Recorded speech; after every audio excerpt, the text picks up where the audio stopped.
Hi students, next chapter ആണ് 23rd chapter ആണ് nomenclature and general principles എന്ന് പറയും. ഓക്കെ, അപ്പൊ നമ്മൾ ഓർഗാനിക്കിലേക്ക് കടക്കാണ്. അതായത് കെമിസ്ട്രിയിലെ ഓർഗാനിക് കെമിസ്ട്രിയുടെ ടോപ്പിക്സ് ആണ് ഇനി അങ്ങോട്ട് വരുന്നത്. അപ്പം ഇങ്ങനത്തെ branch of chemistry which deals hydro carbons, okay, hydrogen carbon compounds വരുന്ന ഹൈഡ്രോ കാർബണെയും അതിന്റെ ഡെറിവേറ്റീവ്സ്, അപ്പൊ അതിനെയും അങ്ങനത്തെ കോമ്പൗണ്ടുകളെ ഡീൽ ചെയ്യുന്ന ഒരു കെമിസ്ട്രിയുടെ ബ്രാഞ്ചാണ് ഓർഗാനിക് കെമിസ്ട്രി എന്ന് പറയും. ഓക്കെ, അപ്പൊ ഇനി അങ്ങോട്ട് വരുന്ന ചാപ്റ്റേഴ്സ് എല്ലാം എന്താണ് ഓർഗാനിക് കെമിസ്ട്രിയാണ്.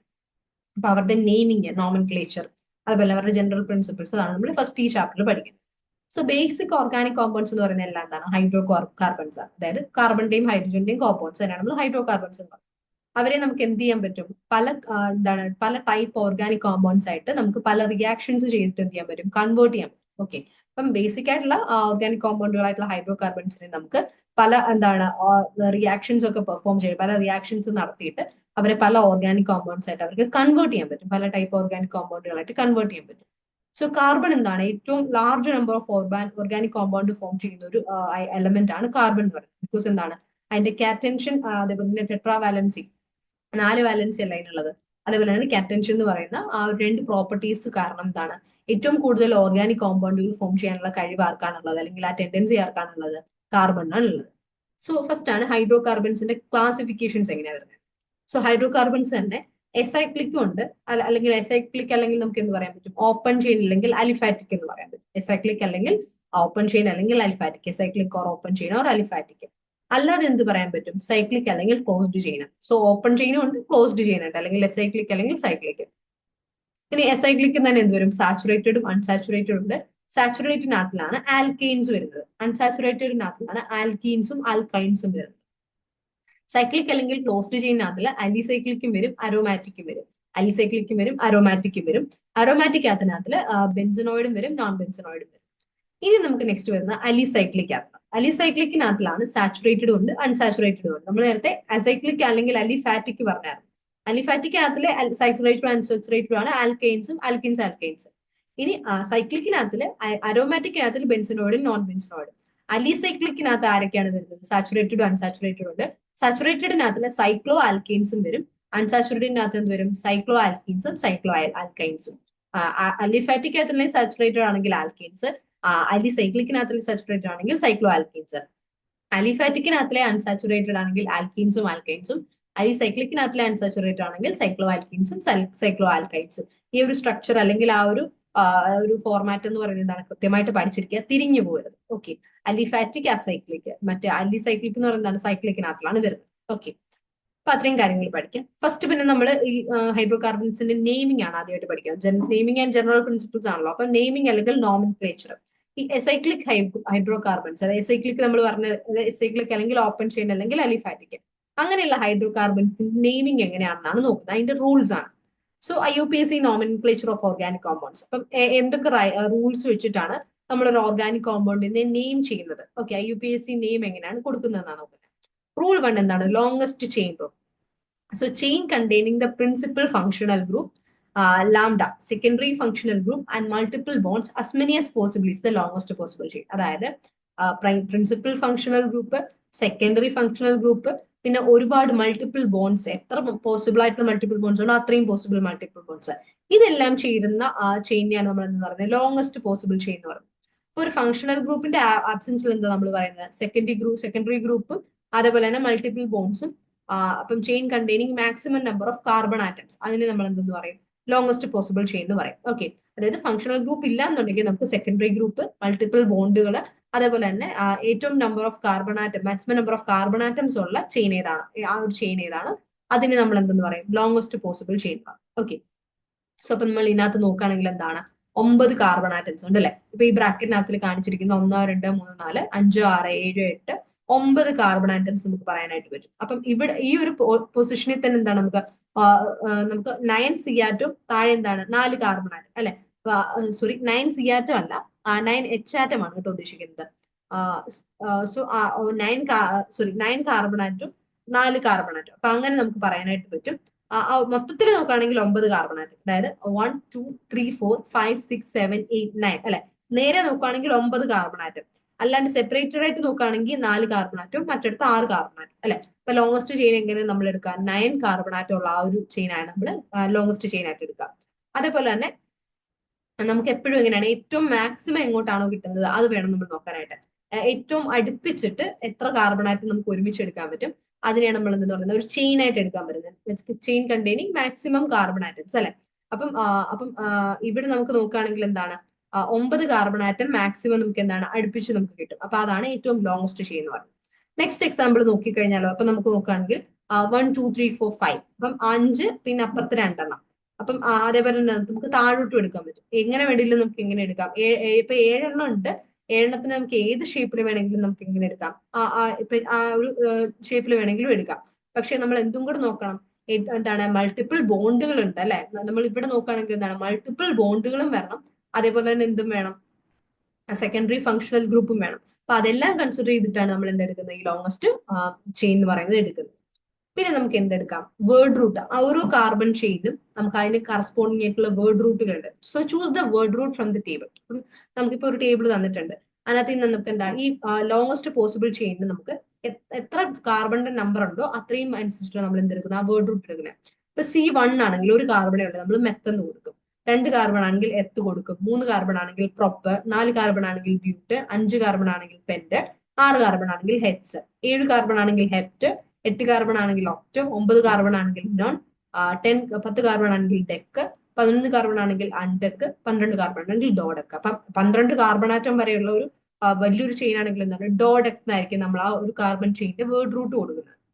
അതാണ് ഫസ്റ്റ് ചൂസ് ചെയ്യേണ്ടത്. എന്താണ് നമ്മൾ വേർഡ് റൂട്ട് ചൂസ് ചെയ്യണം അല്ലെ. നമ്മൾ ഫസ്റ്റ് ലോങ്സ്റ്റ് ചെയിൻ കണ്ടുപിടിക്കണം, എന്നിട്ട് അതിന്റെ വേർഡ് റൂട്ട് കൊടുക്കുക. സെക്കൻഡ് എന്ന് പറയുന്നത് എന്താണ് ലോവസ്റ്റ് നമ്പർ റൂൾ. അതായത് നമ്പറിംഗ് നമ്മൾ എങ്ങനെയാ കൊടുക്കുന്നത്, first lowest number branching if present gets the lowest number. Branching ഉള്ള, അതായത് ബ്രാഞ്ചിങ് ഇഫ് പ്രസന്റ്, അതായത് ബ്രാഞ്ചിങ് ഉണ്ടെങ്കിൽ എന്താണ് അതിനായിരിക്കും ഏറ്റവും ലോവസ്റ്റ് നമ്പർ കൊടുക്കുന്നത്. അപ്പം എങ്ങോട്ടാണോ ആ ഒരു കുറെ കാർബൺ ആറ്റം കുറെ ഉണ്ട് അല്ലെ. നിങ്ങൾ ഇവിടെ നോക്കുകയാണെങ്കിൽ 5-ാമത്തേന് എന്തുണ്ട്, താഴോട്ടൊരു COOHന്റെ ഒരു ബ്രാഞ്ച് വരുന്നുണ്ട് അല്ലെ. അപ്പൊ അങ്ങനെ നമുക്ക് എന്തെടുക്കും, അതിനായിരിക്കും ലോവസ്റ്റ് നമ്പർ നമുക്ക് കൊടുക്കാനായിട്ട് പറ്റുക. So sum of number of side chains is lowest. അതേപോലെ തന്നെ എന്താണ് number of side chains lowest ആയിട്ടുള്ളത് എന്താണ് നെക്സ്റ്റ് നമ്പർ കൊടുക്കാം. പിന്നെ നമ്മൾ എന്ത് കൊടുക്കും, പ്രിൻസിപ്പൽ ഫങ്ഷണൽ ഗ്രൂപ്പിന് ലോവസ്റ്റ് നമ്പർ കിട്ടാം. Sum of numbers of side chain എന്താണ് എത്ര നമ്പർ ഓഫ് സൈഡ് ചെയിൻസ് ഉള്ളതെന്നുള്ളതിന് ലോവസ്റ്റ് കൊടുക്കാം. പ്രിൻസിപ്പൽ ഫങ്ഷണൽ ഗ്രൂപ്പിന് ലോവസ്റ്റ് നമ്പർ കൊടുക്കാം. അപ്പം എന്ത് ചെയ്യും, നമ്മൾ select the principal functional group from the preference series. അപ്പം ഈ ഒരു സീരീസിനനുസരിച്ച് ഇപ്പം ഒന്നിൽ കൂടുതൽ ഫങ്ഷണൽ ഗ്രൂപ്പ് വരികയാണെങ്കിൽ എന്താണ് ഈ ഒരു സീരീസിനനുസരിച്ച് വേണം നമ്പർ കൊടുക്കാൻ. ഇപ്പൊ COH വന്നു, അപ്പം COH ഉണ്ട്, ഇപ്പൊ NH2 ഉണ്ട്, അല്ലെങ്കിൽ CN ഉണ്ട് എന്നിരിക്കട്ടെ. അപ്പൊ അങ്ങനെയാണെങ്കിൽ നമ്മൾക്ക് ഏറ്റവും ലോവസ്റ്റ് നമ്മൾക്ക് എങ്ങനെ കൊടുക്കണം, ആ ഒരു ഏറ്റവും പ്രിഫറൻസ് കൂടിയ ആൾക്ക് എന്ത് നമ്മൾ എടുക്കണം, ലോവസ്റ്റ് നമ്പർ കൊടുക്കണം. അങ്ങനെ വേണം നമ്മൾ ചെയ്യാനായിട്ട്. പിന്നെ നമ്മൾ എന്ത് ചെയ്യുക, അവിടുന്ന് അങ്ങോട്ട് നമ്പർ കൊടുത്തു വരാം. So functional group other than principal functional ഗ്രൂപ്പിനെ നമ്മൾ എന്തെന്ന് പറയും, സബ്സ്റ്റിറ്റ്യൂവൻസ് എന്ന് പറയും. പ്രിൻസിപ്പൽ ഫങ്ഷണൽ ഗ്രൂപ്പ് ഒഴിച്ച് ബാക്കിയുള്ള ഫങ്ഷണൽ ഗ്രൂപ്പുകളെ നമ്മളെല്ലാം എന്താ പറയുന്നത്, സബ്സ്റ്റിറ്റ്യൂവൻസ് എന്നാണ് നമ്മൾ പറയുന്നത്. സോ നെക്സ്റ്റ് റൂൾ എന്താണ്, ഇപ്പൊ നമ്പർ ചെയ്തു, നമ്മൾ ആദ്യം ലോങ്സ്റ്റ് ചെയിൻ കണ്ടുപിടിച്ചു, നമ്പർ ചെയ്തു. മൂന്നാമത്തെ റൂൾ എന്താണ്, name the prefix and suffixes. അപ്പൊ പ്രിഫിക്സസ് എന്ന് വെച്ച് കഴിഞ്ഞാൽ എന്താണ്, സബ്സ്റ്റിറ്റ്യൂവന്റിനെ റെപ്രസെന്റ് ചെയ്യുന്നതാണ് പ്രിഫിക്സസ് എന്ന് പറയുന്നത്. നമ്മൾ പറഞ്ഞു functional group main principal functional group ഒഴിച്ച് ബാക്കിയുള്ള ഫങ്ഷണൽ ഗ്രൂപ്പിനെ എന്താ പറയുന്നത്, സബ്സ്റ്റിറ്റ്യൂവന്റ് എന്നാ പറയുന്നത്. അപ്പം സബ്സ്റ്റിറ്റ്യൂവൻസ് ഒഴിച്ച് ബാക്കിയുള്ള എല്ലാത്തിനെയും നമ്മൾ പ്രിഫിക്സ് റെപ്രസെന്റിങ് സബ്സ്റ്റിറ്റ്യൂവൻസിനെയും അതേപോലെ തന്നെ സഫിക്സിനെയും നമ്മൾ എന്തെന്ന് പറയും, പ്രിഫിക്സ് എന്ന് പറയുന്നത് എപ്പോഴും എന്താണ് സബ്സ്റ്റിറ്റ്യൂവൻസിനെ റെപ്രസെന്റ് ചെയ്യും. പ്രിൻസിപ്പൽ ഫങ്ഷണൽ ഗ്രൂപ്പിനെ സഫിക്സ് ആണ് റെപ്രസെന്റ് ചെയ്യും. Okay, so prefix represent substituent and suffix is used for principal functional group. So primary prefixes എന്ന് പറയുന്നത് എന്താണ്, cyclo, bicyclo, di, tri, tetrakis, ഇതൊക്കെയാണ് എന്തെന്ന് പറയുന്നത് ലൈക്ക് മെയിൻ ആയിട്ടുള്ള പ്രൈമറി പ്രിഫിക്സസ് എന്ന് പറയുന്നത്. സോ പ്രിഫിക്സ് എപ്പോഴും എന്താണ് നമ്മൾ സബ്സ്റ്റിറ്റ്യൂവന്റിനാണ് യൂസ് ചെയ്യുന്നത്. ഓക്കെ, സോ നമ്മൾ സെക്കൻഡറി പ്രിഫിക്സസിനെ നമ്മൾ എങ്ങനെയാണ് ടാബ്ലേറ്റ് ചെയ്തിട്ടുണ്ട്, അതായത് സെക്കൻഡറി പ്രിഫിക്സസ് ഏതൊക്കെയാണെന്നുള്ളത്. ഇപ്പം ഫ്ലൂറിനാണെങ്കിൽ നമ്മൾ ഫ്ലൂറോ, ക്ലോറിനാണെങ്കിൽ ക്ലോറോ, അല്ലെങ്കിൽ ബ്രോമിനാണെങ്കിൽ ബ്രോമോ അല്ലെ. അപ്പം ഇത് നമ്മൾ NN ഡബിൾ ബോണ്ട് വരാണെങ്കിൽ നമ്മൾ ഡയാസോ, NN അതേപോലെ തന്നെ ഡബിൾ ബോണ്ട് ഉണ്ട്, ഇപ്പുറത്തോട്ട് ഒരു സൈഡിലോട്ട് മാത്രമേ സിംഗിൾ ബോണ്ട് ഉള്ളൂ, അപ്പൊ നൈട്രോസോ എന്ന് പറയും. ഒരു സൈഡിലോട്ട് മാത്രം സിംഗിൾ ബോണ്ട് വന്ന് NO2 എന്നാണെങ്കിൽ നമ്മൾ നൈട്രോ എന്ന് പറയും. അതാണ് സെക്കൻഡറി പ്രിഫിക്സ് എന്ന് പറയുന്നത്, അതിന് മുന്നേ ഉള്ളതാണ്. ഓക്കെ, പ്രൈമറി സഫിക്സ് എന്ന് പറയുന്നതാണ് ENE, ANE, YNE. അതൊക്കെ നമ്മൾ ആർക്ക് വേണ്ടിയിട്ടാണ് യൂസ് ചെയ്യുന്നത്, പ്രൈമറി ഫങ്ഷണൽ ഗ്രൂപ്പിനാണ്. പ്രിഫിക്സ് എപ്പോഴും നമ്മൾ ഇതുപോലെ വരുന്ന സബ്സ്റ്റിറ്റ്യൂവൻസിനും, പ്രൈമറി ഫങ്ഷണൽ ഗ്രൂപ്പിന് നമ്മൾ എന്താ കൊടുക്കുന്നത്, സഫിക്സ് ആണ് കൊടുക്കുന്നത്. ഓക്കെ, അപ്പൊ പ്രൈമറി സഫിക്സിൽ എന്ന് പറയുന്നതാണ് ENE, ANE, YNE. അതായത് സിംഗിൾ ബോണ്ട് ആണെങ്കിൽ നമ്മൾ ANE കൊടുക്കും, ഡബിൾ ബോണ്ട് ആണെങ്കിൽ നമ്മൾ ENE കൊടുക്കും, ട്രിപ്പിൾ ബോണ്ട് ആണെങ്കിൽ നമ്മൾ YNE കൊടുക്കും. So A for single bond, E for double bond, Y for triple bond, അങ്ങനെയാണ് നമ്മൾ കൊടുക്കുന്നത്. സോ സെക്കൻഡറി സഫിക്സുകളിൽ നമ്മൾ കൊടുത്തിട്ടുണ്ട്. ഇപ്പൊ ആസിഡ് ഹാലൈഡുകൾ, പ്രിഫിക്സ് നമ്മൾ ഹാലോ കാർബണൈൽ എന്ന് പറയും. സഫിക്സ് നമ്മൾ എന്ത് കൊടുക്കും? ഒ വൈ എൽ ഹാലൈഡ് എന്ന് കൊടുക്കും. ഓക്കെ, കാർബണൈൽ അല്ലെ, ഒ വൈ എൽ ഹാലൈഡ് എന്ന് പറയും. ആൽക്കഹോൾസ് ആണെങ്കിൽ നമ്മൾ ഹൈഡ്രോക്സി പറയും. പ്രിഫിക്സ് ആണെങ്കിൽ മറ്റേ നമ്മൾ സഫിക്സ് കൊടുക്കുകയാണെങ്കിൽ ഒ എൽ എന്ന് കൊടുക്കും. ആൽഡിഹൈഡ് ആണെങ്കിൽ നമ്മൾ ഫോർമൈൽ കാർബാൽഡിഹൈഡ് എന്ന് പറയും. സഫിക്സ് ആണെങ്കിൽ നമ്മൾ എ എൽ എന്ന് കൊടുക്കും. കീറ്റോൺസ് ആണെങ്കിൽ നമ്മൾ ഓച്ചോ എന്ന് പ്രിഫിക്സ് കൊടുക്കും. സഫിക്സ് എങ്ങനെ കൊടുക്കും? ഒ എൻ എന്ന് കൊടുക്കും. കീറ്റോൺ അല്ലെ. അമൈഡ് ആണെങ്കിൽ കാർബണൈൽ എന്ന് കൊടുക്കും. സഫിക്സ് ആണെങ്കിൽ അമൈഡ് എന്ന് തന്നെയാണ് വരിക. അമൈൻ ആണെങ്കിലും സഫിക്സ് അമൈൻ ആണ്, അമിനോ എന്നാണ് പ്രിഫിക്സ് വരുന്നത്. കാർബോക്സിലിക് ആസിഡ് ആണെങ്കിൽ കാർബോക്സി എന്നാണ് പ്രിഫിക്സ് വരുന്നത്. സഫിക്സ് ആണെങ്കിൽ കാർബോക്സിലിക് ആസിഡ് എന്ന് തന്നെ വരുന്നത്. എസ്റ്റർ ആണെങ്കിൽ എന്താ വരുന്നത്? പ്രിഫിക്സ് ആൽക്കോക്സി കാർബണൈൽ എന്ന് കൊടുക്കും. സഫിക്സ് ഇങ്ങനെ കൊടുക്കും ആൽക്കൈൽ ആൽക്കൈനേറ്റ് എന്ന് കൊടുക്കും. Okay, so alkanoate, alkyl alkanoate എന്നാണ് നമ്മൾ എസ്റ്ററിന് എന്ത് കൊടുക്കുന്നത്? സഫിക്സ് കൊടുക്കുന്നത്. നൈട്രൈൽ ആണെങ്കിൽ നമ്മൾ സയനോ എന്ന് പ്രിഫിക്സ് കൊടുക്കും. നൈട്രൈൽ തന്നെയാണ് സഫിക്സ് കൊടുക്കുക. അപ്പൊ അത് ചിലതൊക്കെ ഡിഫറെന്റ് ആണ് കേട്ടോ. നൈട്രൈൽ ആകുമ്പോൾ എന്താണ് പ്രിഫിക്സ് സയനോ വരുന്നത്. അതുമായിട്ട് നമുക്ക് എന്താണ് റിലേറ്റ് ചെയ്യാൻ പറ്റാത്തൊരു വേർഡ്. അപ്പൊ അതുകൊണ്ട് അത് ഓർത്ത് വെക്കുക.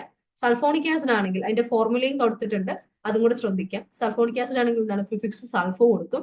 സഫിക്സ് എന്താണ് സൾഫോണിക് ആസിഡ് എന്നാണ് വരുന്നത്. സോ റൂൾസ് വെച്ചിട്ട് എന്താണ് IUPAC name of A compound നമ്മൾ എങ്ങനെ എഴുതും? പ്രിഫിക്സ് എഴുതണം, വേർഡ് റൂട്ട് എഴുതണം, സഫിക്സ് എഴുതണം. അങ്ങനെയാണ് നമ്മൾ എഴുതുന്നത്. ഓക്കെ, സോ പ്രിഫിക്സസ് എഴുതുക, പിന്നെ വേർഡ് റൂട്ട് എഴുതുക, പിന്നെ സഫിക്സ് എഴുതുക. അങ്ങനെയാണ് നമ്മൾ ആ ഒരു കോമ്പൗണ്ടിന്റെ IUPAC നെയിം കൊടുക്കുന്നത്. സോ ഫസ്റ്റ് നമ്മൾ എന്ത് എഴുതണം? പ്രൈമറി പ്രിഫിക്സ് എഴുതണം, പിന്നെ സെക്കൻഡറി പ്രിഫിക്സ് എഴുതണം, പിന്നെ വേർഡ് റൂട്ട് എഴുതണം, പിന്നെ പ്രൈമറി സഫിക്സ് എഴുതണം, പിന്നെ സെക്കൻഡറി സഫിക്സ് എഴുതണം. ഓക്കെ, അപ്പൊ നമുക്ക് ഇവിടെ CH3 CH, CH2 CHO OH ഉണ്ട് അല്ലെ. ഇപ്പം പ്രിൻസിപ്പൽ ഫംഗ്ഷണൽ ഗ്രൂപ്പും ഉണ്ട്, സബ്സ്റ്റുവന്റും ഉണ്ട്. മെയിൻ അതായത് CHO OH. അപ്പൊ നമ്മൾ ഈ ഒരു ഗ്രൂപ്പിൽ നോക്കുകയാണെങ്കിൽ CHO ഉണ്ടോ? CHO കഴിഞ്ഞിട്ടാണ് OH വരുന്നത്. അപ്പം ആദ്യം കിടക്കുന്ന ആരാ? CHO ആണ്. ഒരു പ്രിഫറൻസ് സീരീസ്, ആ സീരീസ് പഠിച്ചു വെക്കണം കേട്ടോ. ഈ സീരീസ് അറിയത്തില്ല എന്നുണ്ടെങ്കിൽ നമുക്ക് എങ്ങനെ നെയിം ചെയ്യണമെന്ന് പറയാനേ പറ്റത്തില്ല. അപ്പം ആ ഒരു ഗ്രൂപ്പിൽ ആരാണ് മുകളിൽ കിടക്കുന്നത്, താഴെ കിടക്കുന്ന ആരാണെന്ന് അറിയത്തില്ലെങ്കിൽ നമുക്ക് എങ്ങനെ നെയിം ചെയ്യും? ആ ഒരു ഗ്രൂപ്പ്, അതുകൊണ്ട് ആ ഒരു പ്രിഫറൻസ് സീരീസ് പഠിക്കണം. ഇവിടെ തന്നെ CHO ആദ്യം വരുന്നതുകൊണ്ടാണ് അത് പ്രൈമറി ഫംഗ്ഷണൽ ഗ്രൂപ്പ് ആയത്. ഓക്കെ, അപ്പൊ അതുകൊണ്ട് അത് എന്ത് ചെയ്തു? CHO പ്രൈമറി ഫംഗ്ഷണൽ ഗ്രൂപ്പ് ആയി. അപ്പം CHO ആയതുകൊണ്ട് നമ്മൾ എന്താ വരിക? CHO എന്ന് പറയുന്നത് എന്താണ്? ആൽഡിഹൈഡ് ആണ് അല്ലെ. ക്ലാസ് എന്ന് പറയുന്ന ആൽഡിഹൈഡ് ആണ്. അതുകൊണ്ട് നമുക്ക് എന്താണ്? സഫിക്സ് AL ആയിരിക്കും വരുന്നത്. ഇനി OH എന്ന് പറയുന്നത് എന്താണ്? പ്രൈമറി ഫംഗ്ഷണൽ ഗ്രൂപ്പ് ഒഴിച്ച് ബാക്കി എല്ലാ ഫംഗ്ഷണൽ ഗ്രൂപ്പ് എന്താണ്? സബ്സ്റ്റുവന്റ് ആണ്. സബ്സ്റ്റുവന്റ് ആകുമ്പോൾ എന്താണ്? സബ്സ്റ്റുവന്റിന് നമ്മൾ പ്രിഫിക്സ് ആണ് കൊടുക്കുന്നത്. അപ്പം സബ്സ്റ്റുവന്റ് OHന്റെ സബ്സ്റ്റുവന്റ് എങ്ങനെയാ വരുന്നത്? നമ്മളിപ്പം OH കണ്ടാണ് ഹൈഡ്രോക്സി കണ്ടോ. അപ്പൊ അതിന്റെ ഹൈഡ്രോക്സി എന്നാണ് വരുന്നത്. അതിപ്പോ പ്രൈമറി ആയിരുന്നു എന്നുണ്ടെങ്കിൽ എന്തായിരുന്നു? അതിന് OL ആയിരുന്നു വരുന്നത്. അപ്പൊ ഇത് സബ്സ്റ്റുവന്റ് ആയതുകൊണ്ട് തന്നെ ഹൈഡ്രോക്സി എന്ന് കൊടുക്കും. സോ നമ്മൾ എങ്ങനെ എഴുതും? ത്രീയിൽ, അതായത് മൂന്നാമത്തെ കാർബണയിൽ. ഓക്കെ, നമ്മൾ ഇപ്പൊ ഏറ്റവും ലോസ്റ്റ് നമ്പർ ആർക്കാ വരുന്നത്? ലോസ്റ്റ് നമ്പർ വരുന്നത് എപ്പോഴും പ്രൈമറി ഫംഗ്ഷണൽ ഗ്രൂപ്പിലാണ് നമ്മൾ പറഞ്ഞത്. പ്രൈമറി ഫംഗ്ഷണൽ ഗ്രൂപ്പ് ഉണ്ടെങ്കിൽ അതിനാണ് ലോസ്റ്റ് നമ്പർ വരും. അപ്പൊ അതിന് 1 കൊടുത്തു. അപ്പൊ തൊട്ടടുത്തുള്ള കാർബണിന് 2 വന്നു, തൊട്ടടുത്തുള്ള 3 വന്നു, തൊട്ടടുത്തുള്ള 4 വന്നു.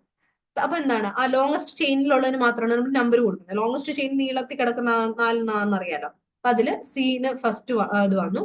അപ്പൊ മൂന്നാമത്തെ കാർബണയിൽ ഒരു OH അല്ലെ, അങ്ങനല്ലേ വരാം. അപ്പൊ മൂന്നാമത്തെ കാർബണയിൽ ഹൈഡ്രോക്സി ബ്യൂട്ടനാൽ, ഹൈഡ്രോക്സി ബ്യൂട്ടനാൽ എന്ന് വരും. ഓക്കെ, ഇപ്പൊ പ്രിഫിക്സ് വന്നു, വേർഡ് റൂട്ട് വന്നു, പിന്നെന്ത് വന്നു? സഫിക്സ് AL വന്നു, ഹൈഡ്രോക്സി ബ്യൂട്ടനാൽ. സോ ഇനി മോർ ദാൻ രണ്ട് സിമിലർ ഫംഗ്ഷണൽ ഗ്രൂപ്പുകൾ ഉണ്ടെങ്കിൽ എല്ലാ ഗ്രൂപ്പുകളെയും നമ്മൾ എന്തെന്ന് എടുക്കും? സബ്സ്റ്റുവന്റ് എന്ന് എടുക്കും. ഓക്കെ, അതായത് രണ്ടിൽ കൂടുതൽ സിമിലർ ഫംഗ്ഷണൽ ഗ്രൂപ്പ്, ഒരേപോലത്തെ ഫംഗ്ഷണൽ ഗ്രൂപ്പുകൾ വന്നാൽ എല്ലാ ഗ്രൂപ്പുകളെയും നമ്മൾ എന്തായിട്ട് എടുക്കും? സബ്സ്റ്റുവന്റ് ആയിട്ട് എടുക്കും. സോ എക്സാമ്പിൾ നമ്മൾ CH2 CH CH2 CN CN CN കണ്ടോ, 3 വന്നു. അപ്പൊ നമ്മൾ എന്തെടുക്കും? പ്രൊപ്പെയിൻ 1 2 3 ട്രൈസൈനൈഡ് എന്ന് എടുക്കും. എല്ലാത്തിനെയും നമ്മൾ എന്തെടുത്തു? എല്ലാ ഗ്രൂപ്പുകളെയും നമ്മൾ എന്താ എടുക്കുന്നത്? ഓൾ ദി ഗ്രൂപ്പ്സിനെ നമ്മൾ സബ്സ്റ്റുവന്റ് ആയിട്ട് എടുത്തു. അപ്പൊ പ്രൊപ്പെയിൻ 1 2 3 ട്രൈസൈനൈഡ് നമ്മൾ നമ്പർ. ഇനി സൈക്ലിക് ഹൈഡ്രോ കാർബണിന്റെ നോമൻക്ലേച്ചർ. അപ്പൊ ഇപ്പൊ നമ്മളിപ്പോ എങ്ങനെയാ പഠിച്ചത്? സൈക്ലിക് ഹൈഡ്രോ കാർബണിന്റെ നോമൻക്ലേച്ചറിലെ പഠിച്ചത്. അപ്പം ഈ ഒരു ഗ്രൂപ്പ് കഴിഞ്ഞു, സൈക്ലിക്കിന്റെ കഴിഞ്ഞു. ഇനി നമുക്ക് നോക്കാനുള്ളത് എന്താണ്? സൈക്ലിക് ഹൈഡ്രോ കാർബൺ ആണ്. അപ്പൊ സൈക്ലിക് ഹൈഡ്രോ കാർബണിന്റെ നെയിമിനാണ് നെക്സ്റ്റ് ആയിട്ട് നമ്മൾ നോക്കാനായിട്ട് പോകുന്നത്. സോ സൈക്ലിക് ഹൈഡ്രോ കാർബൺസിൽ നമ്മൾ നെയിം ചെയ്യുമ്പോൾ എപ്പോഴും എങ്ങനെയാണ്? ഒരു സൈക്ലിക് അല്ലെങ്കിൽ ഒരു റിംഗ് സ്ട്രക്ചറിലുള്ള ഒരു ഹൈഡ്രോ കാർബൺ ആണെങ്കിൽ അതിനെ നമ്മൾ എപ്പോഴും ഒരു പ്രിഫിക്സ് കൊടുക്കും. സൈക്ലോ എന്നുള്ള ഒരു പ്രിഫിക്സ് കൊടുക്കും. അതെങ്ങനെയാണ്? ഒന്നെങ്കിൽ എന്താണ്? ആ നെയിമിന്റെ ലൈക് ബേസ് നെയിമിന്റെ ഡയറക്ട്ലി എന്താണ് ഫ്രണ്ടിലായിട്ട് വരും, which appears directly in front of the base name. അപ്പൊ ഒന്നെങ്കിൽ നമ്മൾ എന്താണ്? സൈക്ലോ എന്ന് പറഞ്ഞിട്ട് ഒരു പ്രിഫിക്സ് കൊടുക്കും. Okay, so in summary the name of the compound is written out with the substance in alphabetical order followed by base name. അപ്പൊ ആദ്യം നമ്മൾ എന്ത് ചെയ്യും? സബ്സ്റ്റൻസിനെ ആൽഫബറ്റിക് ഓർഡറിൽ എഴുതും. എന്നിട്ട് നമ്മൾ എന്ത് ചെയ്യും? ബേസ് നെയിം എഴുതും. ഓക്കെ, അപ്പൊ ബേസ് നെയിമിന് മുന്നേ ആയിട്ട് നമ്മൾ എന്ത് എഴുതും? സൈക്ലോൺ നമുക്ക് കൊടുക്കാനായിട്ട് പറ്റും. So base name derived from the number of carbons in the parent chain. അപ്പൊ ബേസ് നെയിം എപ്പോഴും എങ്ങനെ എടുക്കുന്നത്, എത്ര കാർബൺ ആറ്റംസ് ഉണ്ട് ആ പേരന്റ് ചെയിൻ അല്ലെങ്കിൽ ലോങ്സ്റ്റ് ചെയിൻ ഏതാണോ അതിനകത്തിൽ എത്ര കാർബൺസ് ഉണ്ട് എന്നുള്ളതിനെ ബേസ് ചെയ്തിട്ടാണ് നമ്മൾ ബേസ് നെയിം കൊടുക്കുന്നത്. So IUPAC accepted common trivial names നമുക്ക് കുറച്ച് എന്താണ് നമുക്ക് കോമൺലി അറിയാവുന്ന കുറച്ചുണ്ട്. എന്താ ബെൻസീൻ ഉണ്ട്, അതേപോലെ തന്നെ എന്താണ് ക്ലോറോബെൻസീൻ ഉണ്ട്. സോ CL അറ്റാച്ച് ചെയ്തിരിക്കുന്നതുകൊണ്ട് ക്ലോറോ അല്ലെ, സബ്സ്റ്റൻറ്റിന്റെ നെയിമാണ് നമ്മൾ ആദ്യം എഴുതുന്നത്. ഓക്കെ, അപ്പം ഫസ്റ്റ് സബ്സ്റ്റൻറ്റിന്റെ നെയിം എഴുതും, പിന്നെ നമ്മൾ ആൽഫബറ്റിക് ഓർഡർ എഴുതും, പിന്നെ നമ്മൾ എന്ത് എഴുതും, ബേസ് നെയിം എഴുതും. പിന്നെ ടോളോവീൻ, ഫീനോൾ, OH ആകുമ്പോൾ എന്താണ് ഫീനോൾ വരും, അനിലീൻ വരും. അപ്പൊ നമ്മൾ ഒരു ടേബിൾ പഠിച്ചത് എന്താണോ അതിനനുസരിച്ചിട്ട് എന്താണ് ആ പേര്. COH വരുവാണെങ്കിൽ നമ്മൾ എന്ത് എടുക്കും, ബെൻസോയിക് ആസിഡ് വരും. അപ്പൊ അങ്ങനെ നമ്മൾ പഠിച്ച ഓരോ എന്താണ് CHO വരുമ്പോൾ എന്താണ് ബെൻസാൽഡിഹൈഡ് വരും. അപ്പം പഠിച്ച ആ ഒരു സബ്സ്റ്റന്റ് നെയിം അതേപോലെ എന്താണ് അതിന്റെ ബേസ് നെയിമും വെച്ചിട്ട് നമ്മൾ എന്ത് എഴുതുക, ആ ഒരു കോമൺ ആയിട്ടുള്ള നെയിംസ് എഴുതുക. അപ്പൊ കോമൺ ആയിട്ടുള്ള ട്രിവിയൽ നെയിംസ് ആണ് ഇപ്പൊ നമ്മൾ കണ്ടത്. ആ ഒരു രീതിയിലാണ് നമ്മൾ എപ്പോഴും എങ്ങനെയാണ് ആൽഫബറ്റിക് ഓർഡറിൽ സബ്സ്റ്റൻസിന്റെ നെയിം കൊടുക്കണം, പിന്നെ എന്താണ് നമ്മൾ ബേസ് നെയിം കൊടുക്കണം. അപ്പൊ അങ്ങനെയാണ് നമ്മൾ യൂഷ്വലി പേര് സൈക്ലിക് ഹൈഡ്രോ കാർബൺസിന്റെ പേര് കൊടുക്കുക. സോ സൈക്ലിക് ഹൈഡ്രോ കാർബൺ ആണെങ്കിൽ നമുക്ക് എന്താണ് പ്രിഫിക്സ് ആയിട്ടുള്ള സൈക്ലോ നമുക്ക് എന്ത് കൊടുക്കാം, ആ പേരിന് നമുക്ക് ഡയറക്ട്ലി നമുക്ക് അപ്പിയർ ചെയ്യാൻ അവിടെ ഫ്രണ്ടിൽ കൊടുക്കാനായിട്ട് പറ്റും. സോ അല്ലെങ്കിൽ നമുക്ക് എന്താണ് നമുക്ക് ഇതേപോലെ തന്നെ സൈക്കിൾ ഒന്നും കൊടുക്കാണ്ട് തന്നെ ഇങ്ങനെ എഴുതാം, ആൽഫബറ്റിക് ഓർഡറിൽ സബ്സ്റ്റൻറ്റിന്റെ പേര് എഴുതിയിട്ട് പിന്നീട് അതിന്റെ ബേസ് നെയിം എത്ര കാർബൺസ് ഉണ്ട്, പേരന്റ് ചെയിനിൽ എത്ര കാർബൺ ഉണ്ട് എന്നുള്ള ഒരു ആ നെയിമിനെ ഡിറൈവ് ചെയ്തിട്ട് ആ ഒരു ബേസ് നെയിം കൊടുക്കാം. ഇനി ഓർഗാനിക് കോമ്പൗണ്ടുകൾ, ഇപ്പൊ നോമൻക്ലേച്ചർ കഴിഞ്ഞു, നമ്മൾ കുറച്ച് ജനറൽ പ്രിൻസിപ്പിൾസ് ഇങ്ങനെ ഉണ്ടല്ലോ. അപ്പൊ ഓർഗാനിക് കോമ്പൗണ്ട്സിനകത്തുള്ള ടൈപ്സ് ഓഫ് റിയാക്ഷൻസ് എന്തൊക്കെയാണെന്ന്. ഫസ്റ്റ് എന്താണ് ഒരു കോവാലന്റ് ബോണ്ടിന്റെ ബ്രേക്കിംഗ് അല്ലെങ്കിൽ ടൈപ്പ് ഓഫ് ബോണ്ട് ഫിഷൻ എന്തൊക്കെയാണെന്നാണ് നോക്കുന്നത്. ഫസ്റ്റ് എന്ത് വരാം, ഹോമോളിറ്റിക് ക്ലീവേജും ഉണ്ട്, ഹെട്രോളിറ്റിക് ക്ലീവേജും ഉണ്ട്. ഇപ്പൊ ഹോമോളിറ്റിക് ക്ലീവേജിനകത്തിൽ എന്താണ് one of the electrons of the shared pair in A covalent one goes with each of the bonded atoms. അപ്പൊ ഒരു ഷെയ്ഡ് പെയർ, കോവാലന്റ് ബോണ്ട് എന്ന് പറയുമ്പോൾ രണ്ട് പേര് ഷെയർ ചെയ്യുന്നതല്ലേ. അപ്പൊ ആ ഒരു ഷെയ്ഡ് പെയറിനകത്തിലെ ഓരോ ഇലക്ട്രോൺ എന്താണ് ആ ഒരു കോവാലന്റ് ബോണ്ടിൽ നിന്ന് ഓരോ ബോണ്ടഡ് ആറ്റത്തിലോട്ട് എന്ത് ചെയ്യും, ഷെയ്ഡ് ആയിട്ട് പോകും. ഓക്കെ, അതിനാണ് ഹോമോളിറ്റിക് ക്ലീവേജ് എന്ന് പറയുന്നത്. അപ്പം CL ബോണ്ടിനകത്തില് ഓരോന്നോരോന്നുണ്ടല്ലോ, അപ്പം ഒരു CLനകത്തിൽ ഒരു ഇലക്ട്രോൺ പോകും, ഒരു CLനകത്തിൽ എന്താണ് മറ്റേ ഇലക്ട്രോണും പോകും. അപ്പൊ അങ്ങനെ ഒരു ഷെയ്ഡ് ബ്ലഡ് പെയർ ഓഫ് ഇലക്ട്രോൺ കോവാലന്റ് ബോണ്ടിനകത്ത് നിന്ന് ഓരോ ഇലക്ട്രോൺസ് ഓരോ ബോണ്ടഡ് ആറ്റം, രണ്ട് ആറ്റം ചേർന്നാണല്ലോ ഉണ്ടാകുന്നത്, ഓരോ ഇലക്ട്രോൺ ഓരോ ആറ്റത്തിന്റെ കൂടെ പോകും.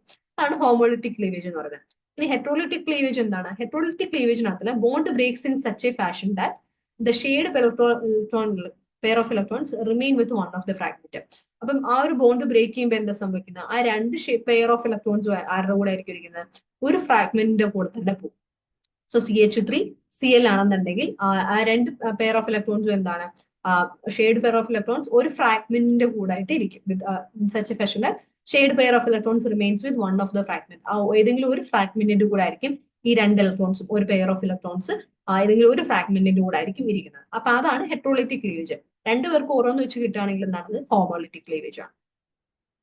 നെക്സ്റ്റ് എന്താണ് electron displacements in covalent bond. ഒരു കോവാലന്റ് ബോണ്ടിനകത്തുള്ള ഇലക്ട്രോൺ ഡിസ്പ്ലേസ്മെന്റ്സ് ആണ്. ഫസ്റ്റ് ഇൻഡക്റ്റീവ് എഫക്ട്, അതായത് polarisation of a bond caused by the polarisation of adjacent bond is referred to as the inductive effect.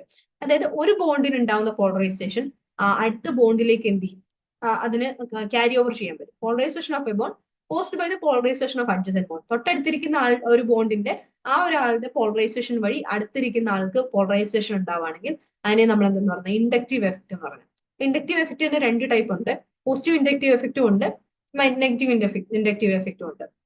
So inductive effect എന്ന് പറയുന്നത് എപ്പോഴും എന്തായിരിക്കും, അതായത് ഇപ്പൊ നമുക്ക് കണ്ടോ CH3 CH2 CL. അപ്പൊ ആ ഒരു എന്താണ് നമുക്ക് ഡെൽറ്റ പ്ലസ് എന്ന് കൊടുത്തിരിക്കുന്നതാണ്, അതിങ്ങനെ ഒരു അഡ്ജസന്റ് ആയിട്ടുള്ള അടുത്തടുത്ത ബോണ്ടുകളിലേക്ക് എന്താണ് ആ ഒരു പോളറൈസേഷൻ ഇങ്ങനെ ക്യാരി ഓവർ ചെയ്യും. ഇപ്പൊ പോളറൈസേഷൻ എന്ന് പറയുന്നത് എന്താണ് ഒരു പെർമനന്റ്, സോ ഇൻഡക്റ്റീവ് എഫക്ട് എന്ന് പറയുന്നത് എന്താണ് ഒരു പെർമനന്റ് എഫക്ട് ആണ്. അതുപോലെ തന്നെ ഡിസ്റ്റൻസ് കൂടുന്നതിനനുസരിച്ച് എന്ത് ചെയ്യും, അത് ഡിക്രീസ് ചെയ്തുകൊണ്ടിരിക്കും. ഇപ്പൊ CH3 നിന്ന് CLലേക്ക് വരുമ്പോൾ എന്താണ് ഇത് ഡെൽറ്റ മൈനസ് ആയിട്ട് മാറി അല്ലെ, നെഗറ്റീവ് ഇൻഡക്റ്റീവ് എഫക്ട് ആയിട്ട് മാറി. അപ്പൊ എന്താണ് ആ ഡിസ്റ്റൻസ് കൂടുന്നതിനനുസരിച്ചിട്ട് ആ ഒരു എന്റെ എഫക്ട് എന്ന് പറയുന്നത് കുറഞ്ഞു വരും. അപ്പൊ അത് പക്ഷെ എന്താണ് ഒരു പെർമനന്റ് എഫക്ട് ആണ്, ഡിസ്റ്റൻസ് കൂടി ഇൻക്രീസ് ചെയ്യുന്നതിനനുസരിച്ച് ആ എഫക്ട് ഡിക്രീസ് ചെയ്യും. സോ നെഗറ്റീവ് എഫക്ട് കാണിക്കുന്നത് ആരൊക്കെയാണെന്നും പോസിറ്റീവ് എഫക്ട് കാണിക്കുന്നതിന്റെ കുറച്ച് പേരുടെ ഒരു എക്സാമ്പിളും അല്ല, ഒരു സീരീസ് പോലെ. അതായത് പോസിറ്റീവ് എഫക്ട് നെഗറ്റീവ് എഫക്ട് ഏറ്റവും കൂടുതൽ NO2 ഗ്രൂപ്പിനായിരിക്കും, പിന്നെ fluorine, chlorine, bromine, iodine, OCH3, C6H5 അങ്ങനെ ആയിരിക്കും ആ ഒരു നെഗറ്റീവ് എഫക്റ്റിന്റെ സീരീസ് എന്ന് പറയുന്നത്. ഏറ്റവും കൂടുതൽ NO2നും ഏറ്റവും കുറവ് C6H5നുമാണ്. പോസിറ്റീവ് ഇൻഡക്റ്റീവ് എഫക്ട് ഏറ്റവും കൂടുതൽ ആർക്കാണ്, CH3 ത്രൈസ് എന്നുള്ള ആ ഗ്രൂപ്പിനാണ് ഏറ്റവും കൂടുതൽ വരുന്നത്. ഏറ്റവും കുറവ് ആർക്കാണ് വരുന്നത്, CH3 ഗ്രൂപ്പിനാണ് വരുന്നത്. അപ്പൊ അതാണ് പോസിറ്റീവ് എഫക്റ്റിന്റെ സീരീസ് എന്ന് പറയുന്നത്. അപ്പൊ അത്രയാണ് ഇൻഡക്റ്റീവ് എഫക്ട്. നെക്സ്റ്റ് എന്താണ് ഇലക്ട്രോമെറിക് എഫക്ട്. അത് complete transfer of the shared pair of pi electrons of a multiple bond to one of the atoms in the presence of attacking reagent is called electromagnetic effect. അതായത് ഒരു shared pair of electrons ഉണ്ടാവും, ഒരു pi electrons ഉണ്ടാവും, ഒരു multiple ബോണ്ടിനകത്ത് shared pair of electrons ഉണ്ടാവും. ആ shade pair of electrons മൊത്തത്തിൽ എന്താണ് ആ ഒരു ബോണ്ടിനകത്തിലുള്ള ഒരാറ്റത്തിലോട്ട് എന്ത് ചെയ്യും, അത് അങ്ങ് ട്രാൻസ്ഫർ ചെയ്യും. So complete transfer of the shared pair of pi electrons of a multiple bond to one of the atoms. അപ്പം മൊത്തത്തിൽ എന്താണ് ആ ഒരു ഷെയ്ഡ് പെയർ ഓഫ് ഇലക്ട്രോൺസിനെ ഒരാറ്റംസിലോട്ട് അതങ്ങ് ട്രാൻസ്ഫർ ചെയ്യും ഇൻ ദ പ്രസൻസ് ഓഫ് ഒരു അറ്റാക്കിംഗ് റിയേജന്റ്. ഒരു അറ്റാക്കിംഗ് റിയേജന്റിന്റെ പ്രസൻസിൽ ആ ഒരു ബോണ്ടിനകത്തുള്ള മൊത്തം ഇലക്ട്രോൺസിനെ എന്താണ് ഒരു ബോണ്ടിലോട്ട് എന്ത് ചെയ്യും, അങ്ങ് ട്രാൻസ്ഫർ ചെയ്യും. അതിനെയാണ് നമ്മൾ എന്തെന്ന് പറയുന്നത് ഇലക്ട്രോമെറിക് എഫക്ട് എന്ന് പറയുന്നത്. So if the transference of electron towards attacking reagent plus C effect ആണ്. ഒരു ഇലക്ട്രോണിന് എന്താണ് ഇലക്ട്രോൺസ് അറ്റാക്കിംഗ് റിയേജനിലേക്ക് ട്രാൻസ്ഫർ ചെയ്യുകയാണെങ്കിൽ എന്താണ് പ്ലസ് സി എഫക്ട് ആണ്. If the transference of electron takes place away from the, അതായത് മറ്റേ ടുവേർഡ്സ് അറ്റാക്കിംഗ് റിയേജന്റ് ആണ്, attacking റിയേജന്റിലേക്ക് വരികയാണെങ്കിൽ ആ ട്രാൻസ്ഫർ നടക്കുകയാണെങ്കിൽ എന്താണ് പ്ലസ് ഈ എഫക്ട്, പോസിറ്റീവ് ഇലക്ട്രോമെറിക് എഫക്റ്റും. അറ്റാക്കിംഗ് റിയേജന്റിൽ നിന്ന് അതിന്റെ ദൂരേക്കാണ് ആ ഒരു ഇലക്ട്രോണിന്റെ ട്രാൻസ്ഫർ നടക്കുന്നതെങ്കിൽ അതിനെ നമുക്ക് എന്ത് പറയാം, നെഗറ്റീവ് ഇലക്ട്രോമെറിക് എഫക്ട് അല്ലെങ്കിൽ നെഗറ്റീവ് ഇ എഫക്ട് എന്ന് നമുക്ക് പറയാനായിട്ട്. ഇപ്പൊ പോസിറ്റീവ് ഇ എഫക്റ്റിന്റെയും നെഗറ്റീവ് ഇ എഫക്റ്റിന്റെയും എക്സാമ്പിൾസ് കൊടുത്തിട്ടുണ്ട്. ആ ഒരു എക്സാമ്പിളും കൂടെ നോക്കുക കേട്ടോ. സി ബോണ്ട് ആണ്. അപ്പം എന്താണ് ഫസ്റ്റ് അറ്റാക്കിംഗ് റിയേജന്റിലേക്കാണ് നടക്കുന്നത്. അപ്പൊ അതുകൊണ്ട് പോസിറ്റീവ് ഇലക്ട്രോമെറിക് എഫക്ട് എന്നും, മറ്റെന്താണ് ആ ഒരു എവേ ഫ്രം ഒന്നിൽ നിന്നാണ് ആ ഒരു അറ്റാക്കിംഗ് റീജിയനിൽ നിന്ന് എവേ ആണ് പോകുന്നത്. അപ്പൊ അതുകൊണ്ട് എന്താണ് നെഗറ്റീവ് ഇലക്ട്രോമെറിക് എഫക്ട് ആണ്. അപ്പം ഇൻഡക്റ്റീവ് എഫക്ട് പഠിച്ചു, ഇലക്ട്രോമെറിക് എഫക്ട് പഠിച്ചു. നെക്സ്റ്റ് ആണ് resonance effect. Okay, so polarity produced in the molecule bond and lone pair of electrons present on by the interaction of two adjacent atoms.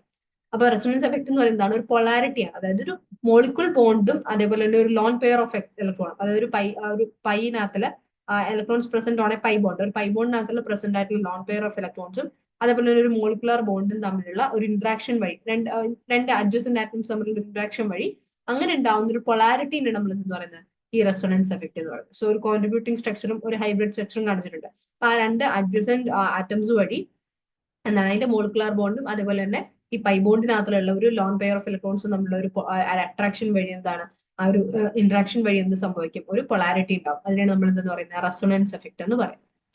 പിന്നുള്ള ഒരു electron displacement വേറൊരു example ആണ് hyper conjugation എന്ന് പറയുന്നത്. So അതെന്താണ് ഒരു special type of resonance ആണ് hyper conjugation എന്ന് പറയുന്നത്. അപ്പൊ അതിനകത്ത് എന്ത് സംഭവിക്കും, ഇലക്ട്രോൺസിന്റെ ഡീലോക്കലൈസേഷൻ സംഭവിക്കും. അതിനെങ്ങനെ സംഭവിക്കുന്നത്, പ്ലേസ്ഡ് ത്രൂ ഓവർലാപ്പ് ബിറ്റ്വീൻ, രണ്ടെണ്ണത്തും തമ്മിലുള്ള ഓവർലാപ്പ് വഴി എന്താണ് ഇലക്ട്രോൺസിന്റെ ഡീലോക്കലൈസേഷൻ നടന്നിട്ട് അങ്ങനെയുള്ള ഒരു പ്രത്യേകതരം ഒരു റെസൊണൻസിനെ നമ്മൾ എന്ന് പറഞ്ഞാൽ ഹൈപ്പർ കോൺജുഗേഷൻ എന്ന് പറയുന്നത്. സോ ഇറ്റ് ടേക്സ് പ്ലേസ് എന്താണ് in which delocalisation of electrons takes place through overlap between. ആ രണ്ടെണ്ണം തമ്മിലുള്ള ഓവർലാപ്പ് സംഭവിക്കുമ്പോൾ എന്ത് സംഭവിക്കും, അതിന്റെ ഇടയ്ക്ക് ഒരു ഡീലോക്കലൈസേഷൻ ഓഫ് ഇലക്ട്രോൺ സംഭവിക്കും. അങ്ങനെ ഒരു ടൈപ്പ് ഓഫ് റെസൊണൻസിനാണ് നമ്മൾ ഹൈപ്പർ കോൺജുഗേഷൻ എന്ന് പറയുന്നത്. സോ സിഗ്മ ബോണ്ട് ഓർബിറ്റിലും പൈ ബോണ്ട് ഓർബിറ്റിലും തമ്മിലുള്ള ഒരു ഓവർലാപ്പ് വഴിയാണ് ഈ ഒരു ഡീലോക്കലൈസേഷൻ ഓഫ് ഇലക്ട്രോൺസ് നടക്കുന്നത്. So overlap between sigma bond orbital and pi bond orbital. അപ്പം പൈ ഓർബിറ്റിലും സിഗ്മ ബോണ്ട് ഓർബിറ്റിലും തമ്മിൽ എന്താണ് ഒരു ഓവർലാപ്പ് നടക്കും.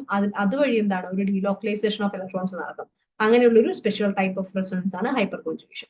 അങ്ങനെ ആ ഹൈപ്പർ കോൺജുഗേഷന് നമ്മൾ വേറൊരു പേര് പറയും നോ ബോണ്ട് റെസൊണൻസ് എന്നും പറയാറുണ്ട്. സോ ഇവിടെ നമുക്ക് നോക്കാം എന്താണ് ഒരു സിഗ്മ ബോണ്ടും ഉണ്ട്, ഒരു പൈ ബോണ്ടും കാണിച്ചിട്ടുണ്ട്. അപ്പൊ അത് തമ്മിൽ എന്താണ് ഒരു ഓവർലാപ്പിംഗ് നടക്കുന്നുണ്ടോ, ആ ഒരു ഓവർലാപ്പിംഗ് നടക്കുമ്പോൾ എന്താണ് ഇലക്ട്രോൺസിന്റെ ഡീലോക്കലൈസേഷൻ നടക്കും. അപ്പൊ അവിടെയാണ് എന്ത് സംഭവിക്കുന്നത്, ഹൈപ്പർ കോൺജുഗേഷൻ നടക്കുന്നത്. അല്ലെങ്കിൽ നമ്മൾ അതിന് വേറെന്താ പറയാ, നോ ബോണ്ട് റെസൊണൻസ് എന്നും പറയാം. നെക്സ്റ്റ് ആണ് സ്റ്റെറിക് ഹിൻഡറൻസ്. സ്റ്റെറിക് ഹിൻഡറൻസ് എന്ന് വെച്ച് കഴിഞ്ഞാൽ എന്താണ്, is when the large size of groups within A molecule prevents chemical reactions which can takes place in related molecules with smaller groups. അതായത് ഒരു ഗ്രൂപ്പിനകത്തിലെ ലാർജ് സൈസ്ഡ് മോളിക്യൂൾസ് ഉണ്ടാവും, അതായത് large size of groups within A molecule, ഒരു മോളിക്യൂളിനകത്തിലെ large sized groups എന്താണ് ഈ chemical റിയാക്ഷൻസിനെ prevent ചെയ്യും. അതെങ്ങനെ, which can takes place in related molecules with smaller group.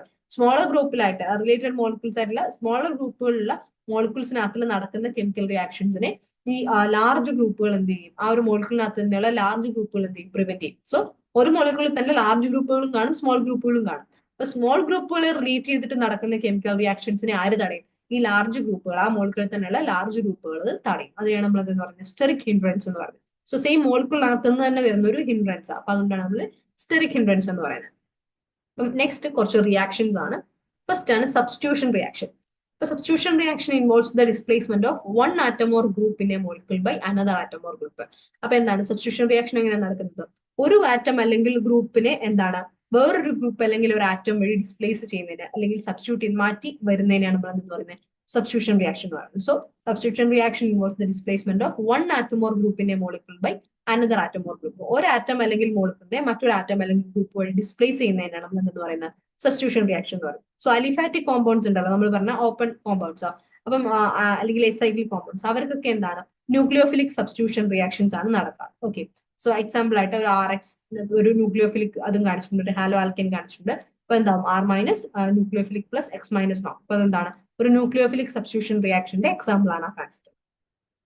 പിന്നെ എന്തുണ്ടാവും, അഡീഷൻ റിയാക്ഷൻസ് ഉണ്ടാവാറുണ്ട്. So unsaturated hydrogen compounds hydrogen combines with another substance to form a single product. അപ്പം unsaturated ആയിട്ടുള്ള hydrogen usually എന്താണ് മറ്റൊരു സബ്സ്റ്റൻസുമായിട്ട് combine ചെയ്തിട്ട് ഒരു സിംഗിൾ പ്രോഡക്റ്റ് ഫോം ചെയ്യും. അപ്പൊ ആ ഒരു റിയാക്ഷൻ എന്താണ് അൺസാച്ചുറേറ്റഡ് കോമ്പൗണ്ട്സിൽ മാത്രം നടക്കുള്ളൂ. അല്ലെങ്കിൽ ആ ഒരു അൺസാച്ചുറേറ്റഡ് കോമ്പൗണ്ട്സ് എന്ന് വെച്ചാൽ എന്താണ് ഡബിൾ ബോണ്ട് ഉണ്ടാവും അല്ലെങ്കിൽ ട്രിപ്പിൾ ബോണ്ട് ഉണ്ടാവും. അപ്പൊ അങ്ങനെയുള്ള ബോണ്ടുകളുള്ള ഇതിനകത്തിൽ മാത്രം കോമ്പൗണ്ട്സിൽ മാത്രമേ എന്ത് നടക്കുള്ളൂ, അഡീഷൻ റിയാക്ഷൻസ് നടക്കും.